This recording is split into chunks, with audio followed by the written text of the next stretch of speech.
kami guys. Pupunta po kami ngayon doon. Dito. Doon sa 4th floor. Ayan yung 4th floor.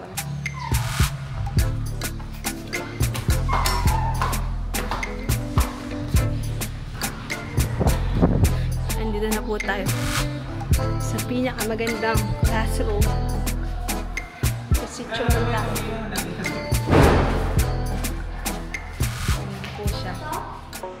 Okay, so mag-unbox tayo ngayon at assembly nitong ating nakuhang libreng Acer Predator gaming chair.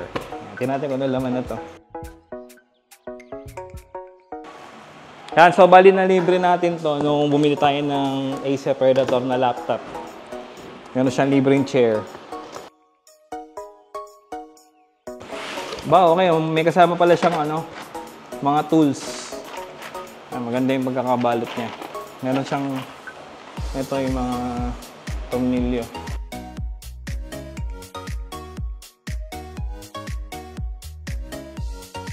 Lagay ko gulong to eh. Ito yung piece, niya, pinaka gas lip para tumataas yung upuan. Ito yung paa. Paa, tsaka mga gulong. And then, ito na yung sandalan. Ayan, plastic pa. Predator logo.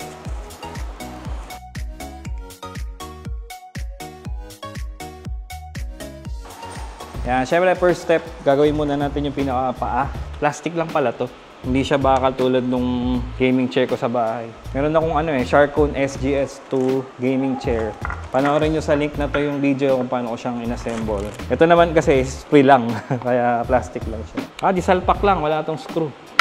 Plastic siya pero parang very durable naman siya pag tinignan mo yung loob niya. Makakapal yung plastic tsaka ang dami niya mga parang cross-cross na. Malalaan kung masisira to agad. Yun. Ito na yung base. Tapos ito, salpak lang din. Pwede na natin i-tornilyo ito sa ilalim.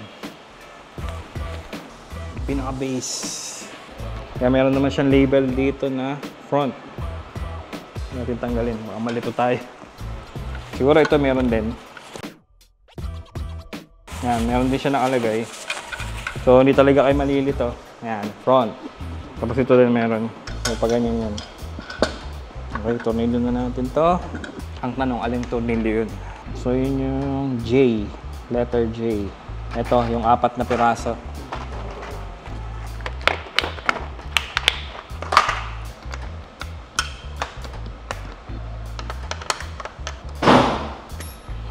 Right. Okay na to. Pwede na salpak.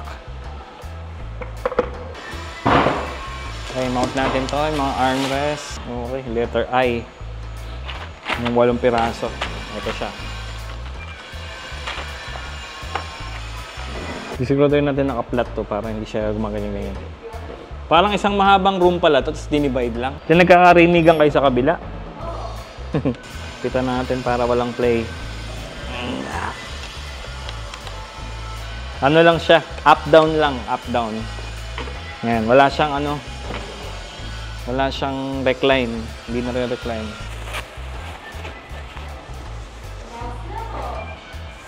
Dito siya sa nakakabit. Sa may pinaka-grip. Sa may handle. Hindi siya yun dito. Bali maglalaban-laban pala to eh. Magkakadikit-dikit siya. Yun lang.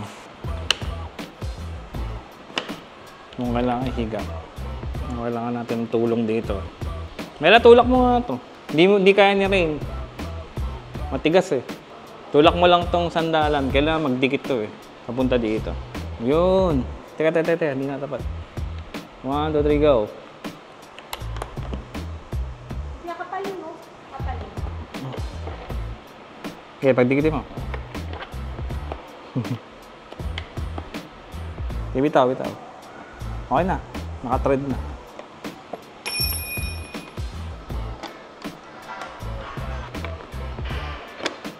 Magandaan sa kanya, very easy to assemble lang. Tsaka konti lang yung parts niya. Talagang kayang-kayang user-friendly.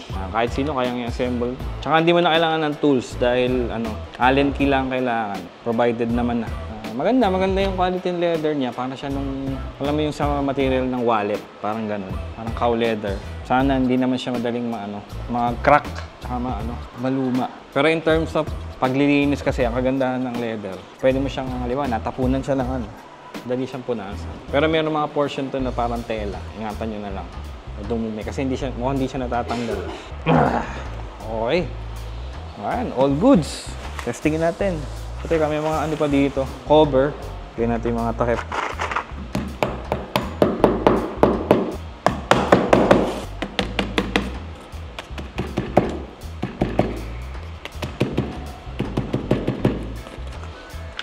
Okay.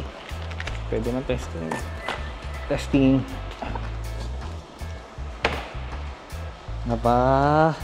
Ayos. Kaya na parang ang liit ng space niya dito. Parang makipot, di ka ba Tsaka yung kasing chair ko nagaganon-ganon siya eh. Pwede mong iusad yung armrest. Pero okay ito, pwede na rin matulog. Mataas yung paa mo. Kaya lang di siya nare-recline. Yun lang naman guys. Thanks for watching. Sana makatulong yung tutorial video.